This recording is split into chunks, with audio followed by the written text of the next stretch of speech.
दोस्तों, मैं आर्यन शर्मा और आप लोग देख रहे हैं आर्यन ऑनलाइन क्लासेस। तो फ्रेंड्स, आज का जो क्लास है बहुत ही ज़्यादा महत्वपूर्ण होने वाला है आपके बोर्ड परीक्षा के लिए। जो आप लोग बोर्ड परीक्षा देने के लिए जाएंगे, उस परीक्षा के लिए आज जो हम आपको बता रहे हैं, ये जितने देर का वीडियो हो उससे कोई मतलब नहीं है, लेकिन आप लोग को 5 से 10 मार्क्स कन्फर्म आएगा।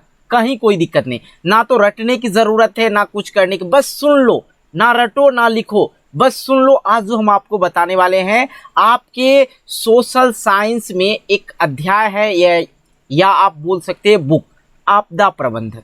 और आपदा प्रबंधन से रिलेटेड जो भी आपके बोर्ड परीक्षा में आते हैं, बिल्कुल आसान तरीका से हम आपको समझाने की कोशिश करेंगे। तो सबसे पहले यहाँ पे देखिए, आपदा प्रबंधन कहते किसको हैं, ये चीज़ हम लोग जानेंगे।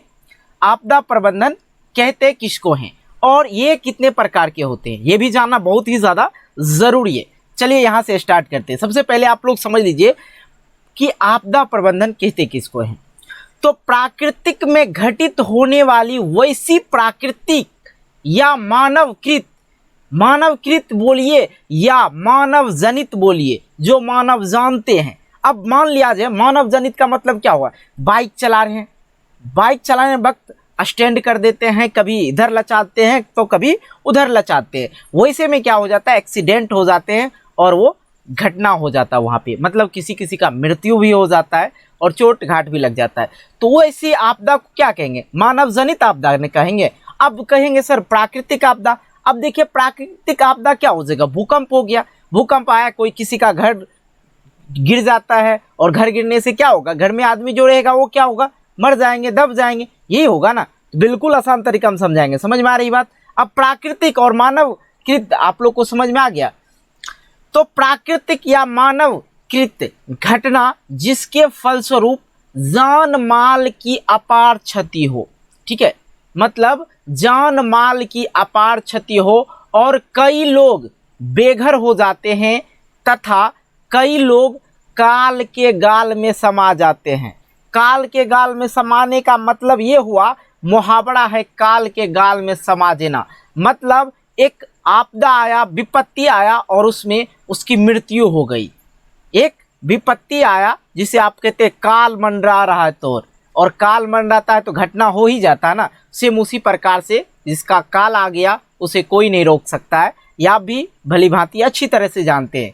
काल के गाल में समा जाते हैं, उसे हम लोग क्या कहेंगे, आपदा कहेंगे। तो बाबू क्लियर हो गया ना आपदा किसे कहते हैं। अब याद करने का इसमें कोई ज़रूरत है नहीं है, कहेंगे आपदा किसे कहते हैं तो आप फटाक से बोलेंगे प्राकृतिक में घटित होने वाले वैसी प्राकृतिक या मानव जनित या मानवकृत घटना जिसके फलस्वरूप जान माल की अपार क्षति हो तथा आप बोल सकते हैं कई लोग बेघर हो जाते हैं और कई लोग जो है काल के गाल में समा जाते हैं, उसे ही हम लोग क्या कहते हैं, आपदा कहते हैं। अब आपदा जैसे में आपदा में आ गया आपका भूकंप। अब बाढ़ तो बहुत सारे जगह तो बाढ़ आते ही होंगे, जो बच्चे बिहार से बिलोंग करते होंगे उनको तो पता ही है, बाढ़ ग्रसित है, बाढ़ से ग्रसित है हम लोग का बिहार, ठीक है, ये चीज़ आप लोग अच्छी तरह से जान लें। ये बाढ़ से ग्रसित है हम लोग का बिहार, और बिहार से ही लगभग बच्चे होंगे, सो सब समझ रहे होंगे बाढ़ कितना भयानक आता है। और सुनामी, बाढ़ में क्या होता है, देखिए चारों तरफ गाँव में होए तो हट हट के घर रहता, शहर जैसा घर नहीं होता, गांव में सबका सटा नहीं घर होता, हट हट के रहता है घर, और चारों तरफ पानी समा जाता है तो जाने आने में भी बहुत ज़्यादा कठिनाई होती है, बाजार जाने में भी कठिनाई होता है। जिसको तैरने आता तो तैर के चला जाता है, जिसके पास नौका है या नाव बोलिए वो है तो अपना काम कर लेते हैं, लेकिन जिनके पास नहीं है तो क्या करेंगे। और दूसरी बात सुनामी, ये चीज़ समझ गए। ज्वालामुखी विस्फोट ये बहुत कम देखा जाता है, ठीक है। चलिए आतंकवाद, महामारी से हमें अभी जस्ट हम लोग जो है महामारी से ही जूझ रहे हैं। कौन सा महामारी भाई, कोरोना वायरस की महामारी से जूझ रहे हैं। तो आप लोग को पता है ये कोरोना वायरस का जो महामारी इतना फैल गया कि हम लोग 2 साल से, लगभग 2 साल होने वाला है, हम लोग घर में बैठे हैं, ना कोई काम, ना क्लास चालू है, ना कुछ चालू है। हालांकि अब चालू होने वाला है, इसके लिए टेंशन नहीं लेना है, लेकिन महामारी से तो बहुत सारे इंसान का भी मृत्यु भी हो गया, ये आप लोग अच्छी तरह से जानते हैं। चलिए आगे चलते हैं। देखिए आपको हम इस तरह पढ़ाएंगे कि कहानी की तरह हर बात समझ में आ जाएगा, लगेगा ही नहीं कि सारा चीज़ इतना दिमाग में घुसाना है, क्या करना नहीं करना, कुछ नहीं, कहानी की तरह समझ लेते हैं आपदा प्रबंधन को, ठीक है। यदि आप लोग को वीडियो अच्छी लग रही है तो भाई वीडियो को लाइक ज़रूर करना, आपका एक लाइक जो है मुझे मोटिवेट करता है एक नई वीडियो बनाने के लिए, इसलिए भाई साहब लाइक कर देना। और किस तरह आप समझ रहे हैं, कैसा लग रहा, ये आप हमें कमेंट में फीडबैक देख सकते हैं। अब आते हैं हम लोग, आपदा जो होते हैं दो प्रकार के होते हैं, मैंने पहले ही बात कर लिया, आपदा दो प्रकार के होते हैं। सर कौन कौन से आपदा होते हैं, तो सर पहला जो आपदा होता है आप उसे प्राकृतिक आपदा कहेंगे, गॉड ऑफ गिफ्ट, मतलब भगवान के द्वारा या जो भी कहिए, जैसे भूकंप हो गया, तो भूकंप तो हम लोग नहीं जान रहे, ये प्राकृतिक का देन है, तो इसे हम क्या कहेंगे, प्राकृतिक आपदा कहेंगे। और मानवकृत आपदा बोले तो मानव जनित आपदा, जो मानव जानते हो, जैसे बाइक वाला मैंने आपको घटना बता दिया, बाइक से गया इधर उधर कल्टी मार दिया, तो क्या हो गया, मानवकृत आपदा, ठीक है। आगे आ जाइए, अब हम आपको समझाते हैं यहाँ पे कि प्राकृतिक आपदा कहते किसको हैं और मानवकृत आपदा किसको कहते हैं। देखिए बिल्कुल सटीक भाषा में मैंने आपको समझा दिया, लेकिन आप लोग को कैसे बोलना है, वैसा आपदा जो प्राकृतिक कारणों से घटित होती है उसे हम लोग क्या कहेंगे, प्राकृतिक आपदा कहते हैं। जैसे भूकंप हो गया, कोई जानता है जी भूकंप आ जाएगा, नहीं जानते, घर में रहते हैं, बड़ा बड़ा बिल्डिंग रहता है, ज़्यादा भूकंप हुआ गिर गया और मर भी जाते हैं आदमी, और उसमें जो सामान वगैरह रहता है सब तहस नहस हो जाता है। अब बाढ़ की बात करें, बाढ़ के बारे में भी कोई नहीं जानता है कब बाढ़ आ जाएगा, अभी पानी 2 किलोमीटर में है, पता चलता है कि 2 घंटे बाद जो है आपके घर को चारों तरफ से घेर लेता है पानी, और बहुत ही ज़्यादा कठिनाई होती है, इसके बारे में भी हम लोग को सूचना नहीं मिल पाता है। और सुनामी का तो बात ही छोड़ दीजिए, जो समुद्री लहर को सुनामी बोलते हैं हम लोग, ठीक है, सुनामी आ जाता है, और सुनामी जितना ही जल्दी आता है और उतना जल्दी चला भी जाता है, लेकिन इसका जो लहर होता है बहुत ज़्यादा काफ़ी मजबूत होता है, बड़े बड़े बिल्डिंग बड़ी बड़ी गाड़ी को ढकेलते अकेलते इधर उधर कहा करके लेके भी साथ में चली जाती है सुनामी, तो समझ रहे हैं। चलिए अब मानवकृत आपदा की बात करें, वैसे आपको जो मानवीय कारणों से घटित होते हैं उसे मानवीय आपदा कहते हैं, जैसे आतंकवाद और रेल दुर्घटना। अब रेल दुर्घटना तो हम लोग जान रहे, ज़्यादा इधर उधर होगा तो रेल दुर्घटना खुद के लिए है, हम लोग सफ़र कर रहे हैं, ज़्यादा स्पीड चलाएगा या इंजन में प्रॉब्लम होगा, इंजन कौन बनाया है, तो मानव बनाया है, इंजन में कुछ प्रॉब्लम हो गया तो रेल दुर्घटना हो सकता है, या जो पटरी वगैरह वगैरह इधर उधर हो जाए तो रेल दुर्घटना हो सकता है। बाकी सड़क दुर्घटना के बारे में चर्चा नहीं करूँगा क्योंकि मैं आप लोग को बता दिया हूँ, बाइक एक्सीडेंट अक्सर ये फेमस है, बाइक एक्सीडेंट, ठीक है, इत्यादि।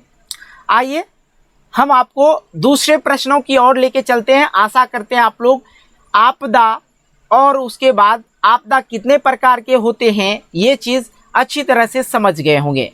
अब आते हैं हम लोग कहाँ पे, यहाँ बाढ़ के दुष्परिणामों को लिखे। यदि जो क्वेश्चन आप लोग को बता रहे हैं बहुत बार पूछा जा चुका है, ये क्वेश्चन जो है फेमस है, ठीक है, ये सारे क्वेश्चन जो हम आपको बताएंगे आज बहुत ज़्यादा फेमस वाला क्वेश्चन, ठीक है, यहाँ पे कर लेते हैं, ठीक है। अब देखो बाढ़ के दुष्परिणामों को लिखें, तो बिल्कुल भैया लिखना है, क्या लिखना है समझ लीजिए।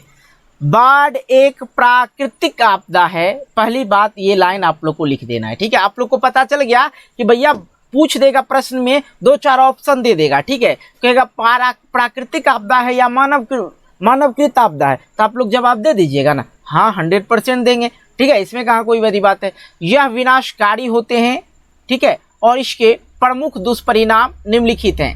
पहला, जन धन की हानि होती है, हमने फसल लगाई और बाढ़ आ गया, डूब उब के ख़त्म हो गया, सिंपल सी भाषा हम समझ गए, जन धन की जो है क्षति होती है साथ में, और सारी भी चीज़ की। पालतू पशु भी मर जाते हैं जो बंधे होते हैं खुट्टे से, इंसान को रहने के लिए जगह नहीं हो तो जानवर को कहाँ रखेंगे इंसान, ये चीज़ समझ रहे हैं आप लोग। फसलें भी बर्बाद हो जाती है। और चौथा जो दुष्परिणाम है, बड़े बड़े मकान क्षतिग्रस्त हो जाते हैं, जो मकान होते हैं नीचे से मिट्टी खिसक जाता है और मकान धंस जाता है, ये जो है बाढ़ का ही दुष्परिणाम है। 4 चीज़ आप लोग समझ गए। आइए हम आपको दूसरे पेज पे लेके चलते हैं जिसमें आपको 5 समझाते हैं। परिवहन के साधन जैसे रेल मार्ग, सड़क मार्ग, पुल आदि टूट जाते हैं, ये चीज़ आप लोग बिहार से अच्छी तरह से जान रहे होंगे, ठीक है। अब छठी बात करें, संचार व्यवस्था ध्वस्त हो जाती है। क्या हो जाती है? ध्वस्त हो जाती है। संचार जो होते हैं टेलीफोन वगैरह वाला, इधर उधर पानी आ जाएगा तो दिक्कत तो होगा ही। बाढ़ के समाप्त होते ही महामारी फैल जाती है, बीमारी फैल जाती है। ये चीज़ से भी आप लोग वाकिफ भी होंगे, क्योंकि गंदे की पानी इधर से उधर, नाले के पानी, बाथरूम का पानी सब जाके सब जगह हो जाता है। ये क्या होगा? ये तो एक महामारी का रूप लेगा ही लेगा। आइए अगला प्रश्न की ओर चलते हैं।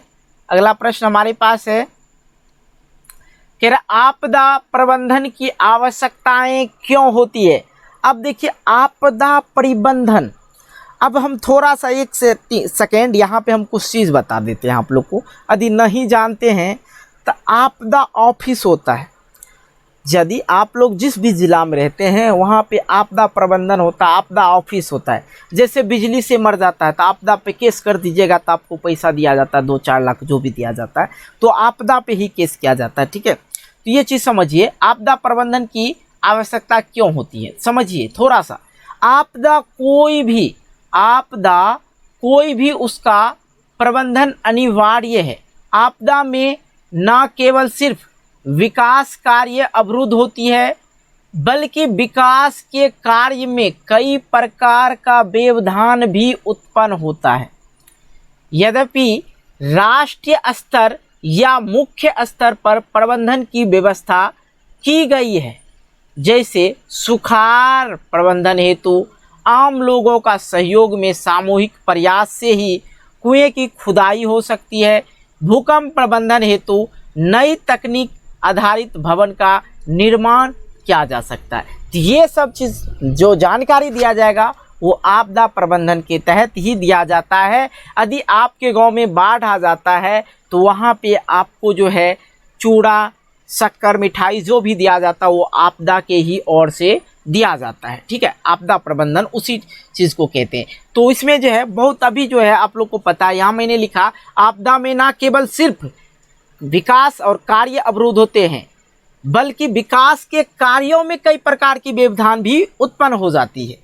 आशा करते हैं आप लोग समझ ही रहे होंगे। आइए चलिए, ये देखिए ये भी थोड़ा सा ज़्यादा इम्पोर्टेंट नहीं कहा जा सकता, मैं आपको इम्पोर्टेंट बताते चलता हूँ। ठीक है, आइए थोड़ा सा यहाँ पे, अब देखिए यहाँ पे ये जो मैंने लिखा है चौथे नंबर प्रश्न देखिए भाई, चौथे नंबर प्रश्न में है सुनामी से आप क्या समझते हैं। एक लाइन यहाँ से आपको पढ़ना है। कह रहा है कि पृथ्वी के आंतरिक प्रतिक्रियाओं के चलते जब समुद्र तल की जमीन कांपने लगता है तो उसका प्रभाव समुद्र जल में लहरों को काफ़ी ऊपर उठते हुए देखा जाता है। इसी को सुनामी कहते हैं। सुनामी में सैकड़ों मीटर की ऊंचाई तक समुद्री लहर उठते हैं और तटीय क्षेत्र के भावनाओं के साथ सब कुछ बहा ले जाते हैं। समझ में आई बात? नहीं आए तो 1 मिनट की कहानी है, सुन लीजिए। देखिए जो होते हैं समुद्र तट पे बसे हुए शहर, समुद्र तट पे बसे हुए शहर, जैसे मुंबई भी है समुद्र के बगल में ही बसा हुआ है। ठीक है, मैं बात करूं यहाँ पे सुनामी जो होते हैं, मैंने इससे पहले भी बात कर चुका हूँ, यदि याद नहीं हो तो फिर से मैं दोहरा रहा हूँ। सुनामी जो होता है पृथ्वी के आंतरिक प्रतिक्रियाओं, मतलब जो कंपन होता है, जैसे हम भूकंप बोलते हैं, वो समुद्र के तल को कांपने लगता है। और जब कांपेगा देखिएगा, जग में पानी लेके ऐसे ऐसे कीजिएगा तब पानी इधर उधर उछल पुछल होने लगता है। तो उसी प्रभाव से जो है जल में क्या होता है, समुद्र में क्या होता है, एक लहर उठ जाता है और इसी को क्या कहते हैं, सुनामी कहते हैं। और सुनामी में सैकड़ों मीटर की ऊंचाई तक समुद्र लहर उठती हैं, ऊपर सैकड़ों मीटर तक ऊपर उठेगा लहर और की करेगा, घर तोड़ सब तोड़ तार के बहाते हुए आगे लेके चल जाता है। ये चीज़ आप लोग को अच्छी तरह से समझ में आ गया होगा। ये आपके लिए बहुत ही ज़्यादा इम्पोर्टेंट है, पूछा जा चुका है बहुत बार प्रश्न। आइए 5वें नंबर सवाल की ओर। 5वें नंबर सवाल मैंने यहाँ पे दिया है, प्राकृतिक संकट और प्राकृतिक आपदा में क्या अंतर है। ये भी बहुत ज़्यादा महत्वपूर्ण है, बहुत बार पूछा भी जा चुका है।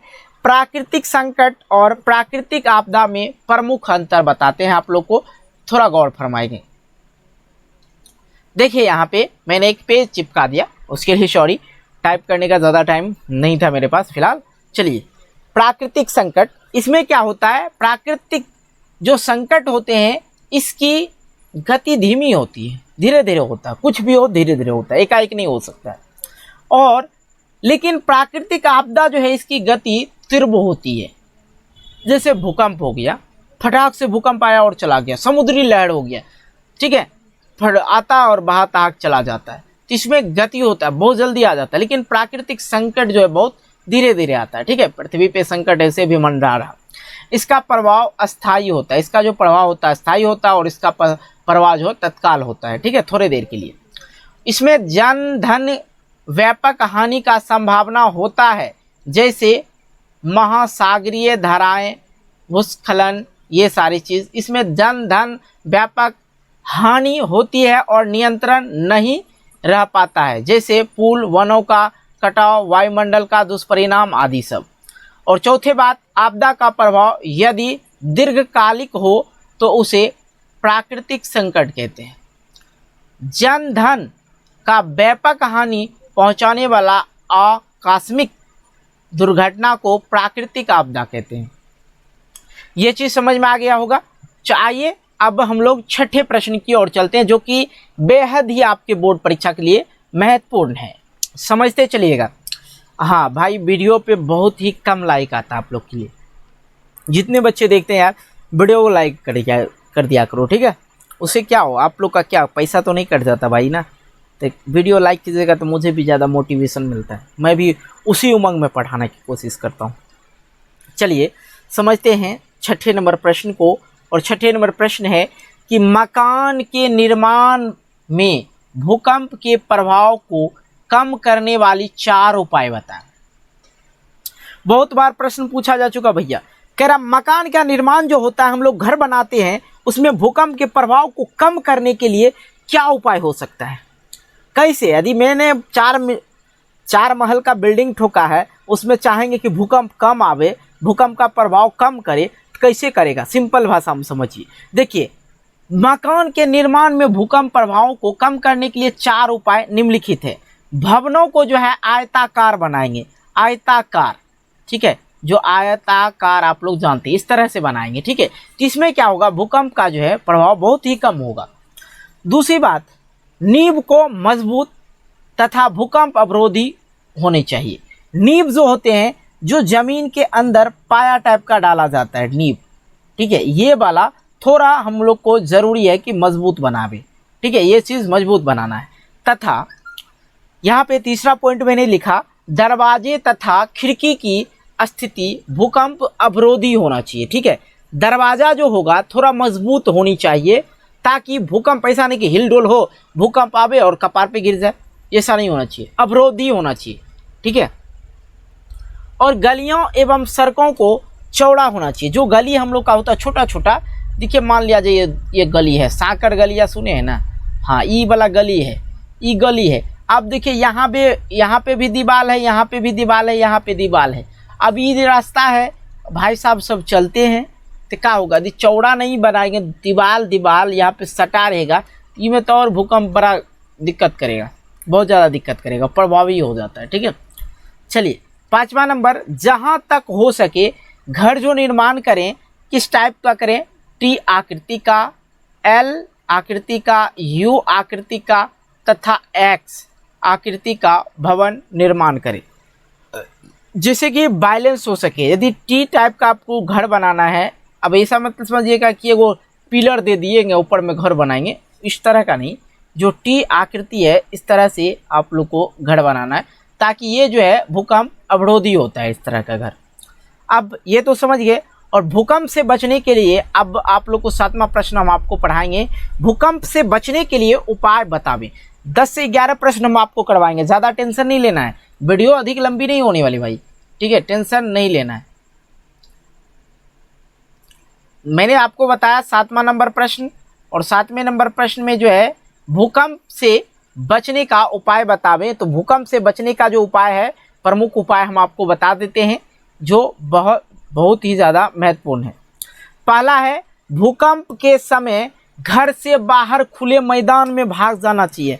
भाई देख रहे हैं, जब आपको महसूस हो गया, फील हो गया कि भूकंप हो रहा है, धरती कंपन कर रही है तो आपको सीधे अपने घर में नहीं फील्ड में चले जाना है, खेत में चले जाना है, जहाँ पे किसी भी प्रकार की मकान ना हो, आजू बाजू कुछ ना हो, फील्ड हो। तो उससे क्या होगा, वहाँ पे हमें कोई भी संकट नहीं आ सकता है। यदि भाई साहब घर में रहेंगे तो क्या होगा, दिक्कत होगा। यदि गिर उड़ गया, बिल्डिंग टूट गया तो मृत्यु होना निश्चित है। दूसरी बात, भूकंप के समय बिजली का तार काट देना चाहिए। अब भूकंप के समय जो है बिजली का तार इसलिए काट देना चाहिए, अब मान लिया जाए कहीं कहीं पोल है, पोल होता है ना जी, जहाँ से आप लोग लाइन लेते हैं, वो कहीं पे गिर गया, भूकंप नीचे से जब स्तरे हिल रहा पूरा तो कहीं ना कहीं गिर ही जाएगा ना, इसलिए बिजली काट देना है। तीसरी बात, भूकंप के पूर्व अनुमान पता लगाने के लिए यंत्र का आविष्कार करना चाहिए। यह आविष्कार हो चुका है, भूकंप आने से पहले ही बता दिया जाता है कि इस एरिया में भूकंप आने वाला है, नहीं आना है, लेकिन उससे भी बढ़िया आविष्कार करनी चाहिए ताकि हमें पहले भी जानकारी हो जाए कि इस क्षेत्र में भूकंप होने वाला है। ठीक है, भूकंप मापने वाला यंत्र पता चल गया है, तो आप लोग को कमेंट करके बताना भाई कि भूकंप मापने वाला यंत्र को क्या कहते हैं। ठीक है, मैं नेक्स्ट वीडियो में इसको क्लियर कर दूंगा। भूकंप प्रभावित क्षेत्रों में भवनों की स्थिति भूकंप अवरोधी होना चाहिए। जहाँ पे अक्सर भूकंप आते हैं, कुछ ऐसे शहर हैं जहाँ पे अक्सर भूकंप आते हैं, उस शहर में देखेंगे जो बिल्डिंग होगी वो थोड़ा मजबूत बनाया जाता है। ठीक है, आइए, ज़्यादा हम लेक्चर देंगे तो यहाँ पे टाइम कुछ ज़्यादा लग जाएगा। चलिए 8वें नंबर प्रश्न की ओर चलते हैं। सामान्य संचार व्यवस्था के बाधित होने के कारणों को लिखें। बिल्कुल समझिएगा मेरे भाई, सामान्य संचार व्यवस्था को बाधित होने का जो कारण है निम्नलिखित हम बता रहे हैं। केबलों का टूट जाना, टेलीफोन वगैरह जो चलता था पहले और वो आज वाईफाई के रूप में काम करता है, जो संचार व्यवस्था है उसे बाधित होने का कारण क्या है, केबलों का टूट जाना, बिजली आपूर्ति की बाधित होना, संचार भवनों का ध्वस्त होने पर संचार यंत्रों की क्षतिग्रस्त होना, और यहाँ पे ट्रांसमिशन टावर की क्षतिग्रस्त होने से क्या होगा, संचार सामान्य व्यवस्था को बाधित होगा। ठीक है, ये चीज़ आप लोग समझिए। अगला 90 नंबर प्रश्न है, आग लगने की स्थिति में क्या प्रबंध करना चाहिए। ठीक है, आइए, आग तो कुछ ऐसे गांव वाले बच्चे होंगे जो आग लगे देख चुके होंगे, जो शहर से होंगे मेरे प्यारे भाई उसे पता नहीं होगा आग लगना, बहुत कम शहर में देखा जाता आग लगना, लेकिन गांव में अक्सर लग ही जाते हैं। तो आग लगने की स्थिति में निम्नलिखित प्रबंधन करना चाहिए। क्या क्या आज आप लोग ध्यान देंगे, आग में फंसे लोगों को सबसे पहले बाहर करना चाहिए। जो आग में फंस गए उसको पहले बाहर कीजिए, सामान तमान तो बाद में देखा जाएगा। ठीक है, उसके बाद उसमें से कोई ज़्यादा घायल है उसको तत्कालिक प्राथमिक उपचार कर देकर उसे तुरंत अस्पताल भेज दीजिए। कहाँ भेज दीजिए, अस्पताल पहुंचा देना चाहिए। अब ये दोनों काम करने के बाद यहाँ पे तीसरा काम करना है, आग के फैलाव को रोकना है। पानी डाल के, मिट्टी डाल के, ये सारा चीज़ डाल के, यदि अपने से कंट्रोल नहीं हो रहा है तो अग्निनाशक जो होते हैं यंत्र जो आग बुझाने का कार्य करते हैं उसे बुलाना चाहिए। ये चौथा काम है। उसके बाद 5वां काम आप लोग को करना है, यदि आग का कारण विद्युत शॉर्ट सर्किट हो तो तुरंत बिजली का तार काट देना है। तो उससे क्या होगा कि कम आग लगेगा। मान लिया जाए शॉर्ट सर्किट से आग लगा है तो सब जगह आग लग जाएगा ना जी, इससे अच्छा है कि बिजली को काट देना है। आइए, ये चीज़ समझ गए होंगे अच्छी तरह से। आइए 10वां प्रश्न जो है, भूस्खलन क्या है और ये कितने प्रकार के होते हैं, अच्छी तरह से समझते हैं।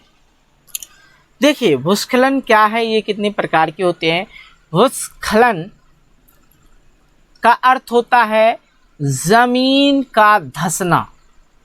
अब तो समझ में आ गया होगा भूस्खलन क्या है सर जी, जमीन का धंसना, उसमें दरारें पड़ना, उसमें गड्ढे हो जाना। भूस्खलन प्रायः पहाड़ी क्षेत्रों में हुआ करता है। और ये कितने प्रकार के होते हैं यहाँ पे ये भी पूछा जा रहा है, ताइए मेरे भाई वो भी आपको समझाते हैं। भूस्खलन जो है मुख्यतः 4 प्रकार के होते हैं। कंकर पत्थरों का खिसकना, ठीक है। दूसरा, वर्षा जल के साथ मिट्टी तथा कंकर पत्थर को ऊपर से नीचे की तरफ लाना। तीसरा, पत्थर तथा उसके छोटे छोटे टुकड़ों को गिरना। चौथा, चट्टानों को गिरना जिसके फलस्वरूप व्यापक जान माल का क्षति हो जाता। अरे भाई, ऊपर से यदि कोनो पहाड़े वाला पत्थरे गिर जाए, यदि छोटा सा मान लो 10 किलो का या 20 किलो का गिर जाएगा, और जिस पे गिर गया मान लो 100-200 फीट ऊपर से गिरता है। जो पहाड़ी क्षेत्र होते हैं, पहाड़ जो होते हैं बहुत बड़े होते हैं, 100-200-300 भी फीट ऊपर होते हैं, तो उससे क्या होगा, यदि जिस पे गिर गया 10 किलो पत्थर तो वो उठेगा नहीं उठेगा। ठीक है, आइए बाढ़ से बचने का उपाय आप लोग को बताते हैं, बेहद बहुत ही ज़्यादा महत्वपूर्ण है। ठीक है, और 11 नंबर प्रश्न है और ये अंतिम प्रश्न है आज की इस वीडियो का। तो अभी तक यार वीडियो को लाइक नहीं किए तो वीडियो को लाइक करो, दोस्तों के साथ शेयर करो, और चैनल पे नए हो तो भैया चैनल को सब्सक्राइब कर लो। आप लोग की वजह से मैं 25 मिनट हो चुका है, 25 मिनट से मैं बोलते जा रहा हूँ, गला फंस गया, पानी पी लेता हूँ अभी फ़िलहाल 1 मिनट। कुछ भाई साहब जो होंगे अंतिम तक वीडियो देख रहे होंगे, कुछ बंदे हैं छोड़ के चले गए होंगे, उसके लिए टेंशन नहीं भाई, जिसको जहाँ तक होता है देख लेते हैं। बाढ़ से बचने का उपाय बताते हैं आप लोग को, बहुत इजी है। बाढ़ से बचने का उपाय आप लोग को मैं बता रहा हूँ। ठीक है, बाढ़ से बचने का उपाय,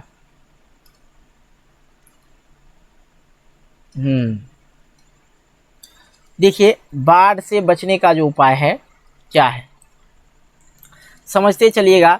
बाढ़ से बचने का उपाय निम्नलिखित है, क्या है, नदियों को आपस में जोड़ना चाहिए। अब ये को नदी इधर है, इधर साइड नदी है, ये इधर नदी है।